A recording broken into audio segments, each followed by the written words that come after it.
So people living in this area, I think it was called Tuzla. Tuzla is a Turkish name, means lot of salt. The name coming from the lake. So the Tuzla area, and this area was a grazing ground for their animals, and for a seclusion area for the Dervish people as well. At the time, 17th or 18th century, they started having visions of Haram, and telling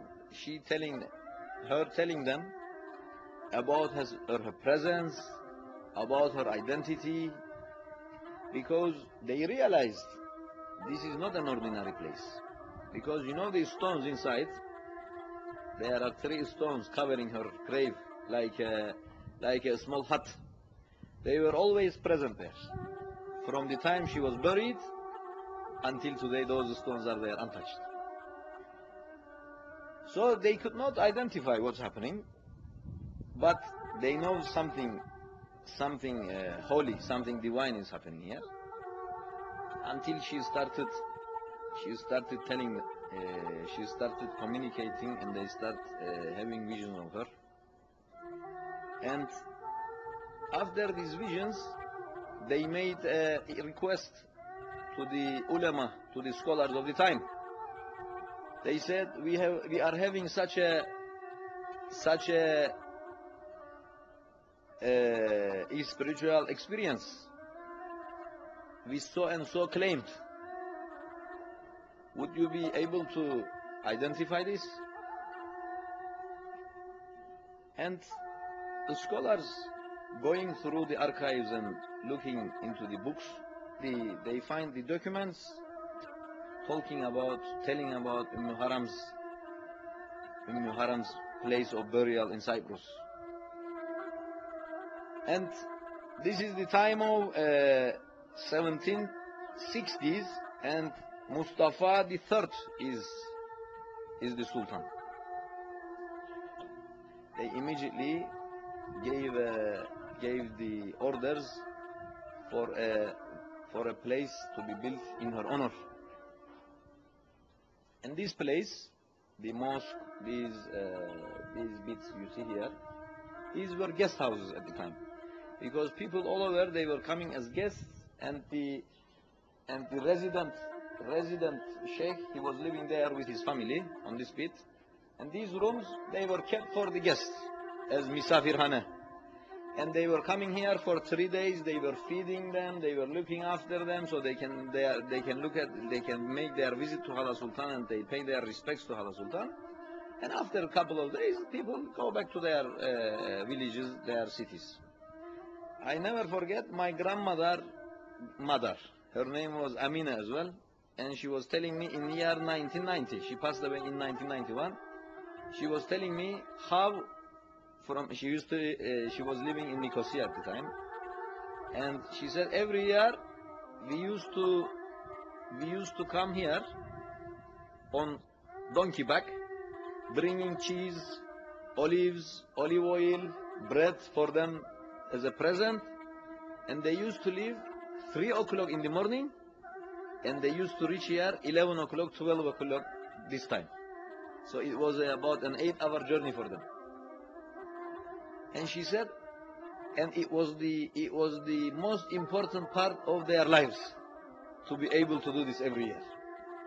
It was like a small hajj for them, a small pilgrimage for them, to be able to come and visit the Tekke of Haram and pay their respects and do their prayers and go back to their villages afterwards.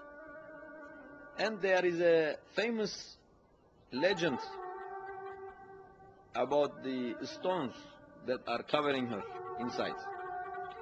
And the legend says, during her travel, she was staying in a monastery. She was invited to stay in a monastery for a night. And when she was staying in the monastery, she saw these very big stones inside the garden, in the garden of the monastery.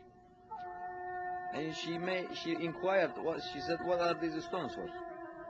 And the monks in the monastery, the nuns, they said, we really don't know, these are from ancient times, they are here, and we cannot really move them because they are so huge and heavy. And she said, is it possible for me to buy them from you if you don't need them? And they said, what are you going to do with them? You can't move them. She said, never mind, if you don't need them, I would like to buy them. And they said, okay, if you want them so much, we give them to you as a present. And she said, okay, present accepted, and they will be collected when the time comes. This is the legend. And they say the night of her burial, those stones came from Syria by divine power to sign, to be a sign on her grave, so her grave is never lost or missed. And the other part of the legend, they say, the top stone, it is called Hajar al-Mu'allak. The top stone never touched the bottom ones. And my grandmother, who passed away, grandmother who passed away in 1991, she was so strong on this point. She said to me, I see many times the top stone never touching the bottom one. But her sister, her daughter, my grandmother, she never saw it, because in that time gap, it was the time of British, and they say the British, they plastered the walls and they fill up the gaps. So we really don't know how this was possible, because we have never witnessed it ourselves. But you can find a lot of reference for the Hajar al-Mu'allak in history books, in ancient books, even in British books. When they first came to the island in 1878, they made a very deep research of the island, and she is mentioned in their books as well. They say this stone is 14 tons. Look how big is it? How big is it? Look. Of course, the most important part of this place is herself. It's not the stone. She is the most important part of it.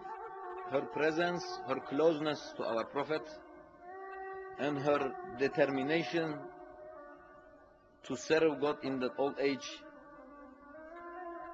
to carry out his faith, to come all the way from there and leave her body here. On the island, it is the most important place for Muslims. Now it's as you see, this place has been completely refurbished by the international organizations, and it is declared as a World Heritage Site. This is Star of Dawood alayhi salam. This is new Muslims, they consider it to be sign of Israel. But this is not sign of Israel, this is sign of Hazrat Dawood. And Hazrat Dawood and Hazrat Sulaiman is our prophets.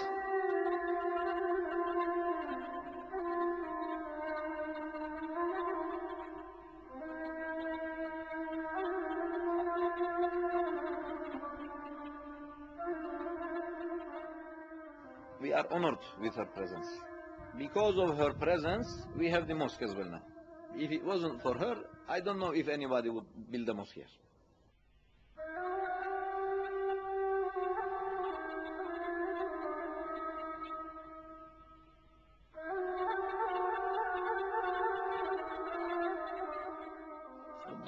This is called kursi. This is where, when the Hoja, the Imam, when he's making a lecture to the Jamaat, other than Jum'ah, and if you have lots of Jamaat, he can climb up there and sit on it and talk to people. This is kursi. On Jum'ah, you go to Mimbar. You will find this in the other mosques in Cyprus. This is a traditional wooden structure where we can sit everywhere.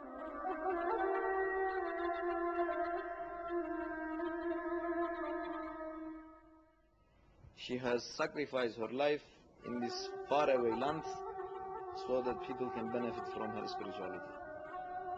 And people are understanding this without us telling them. Hence the reason they are coming every day.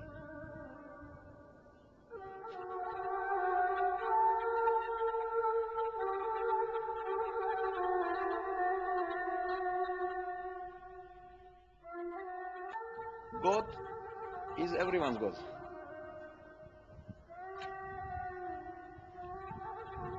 Whatever name you give to him, he is the God of everyone. Islam does not make separation. Islam looks at all the humans as Bani Adam, meaning children of Adam. It doesn't matter what faith they carry, they are Bani Adam. We don't say, oh, God belongs to us. Part of Islamic faith, you have to accept all prophets, starting from first man and first prophet Adam, Hazreti Adam, till the last prophet Hazreti Muhammad. In between, we accept all the prophets.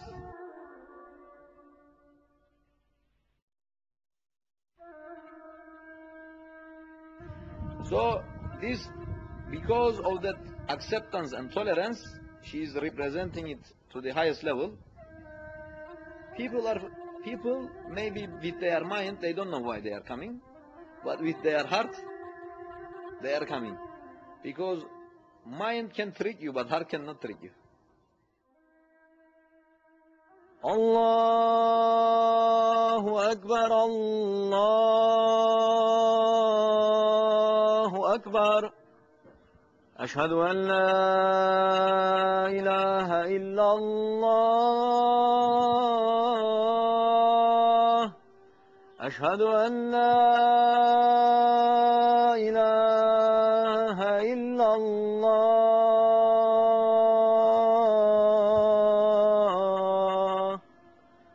أشهد أن محمدا رسول الله.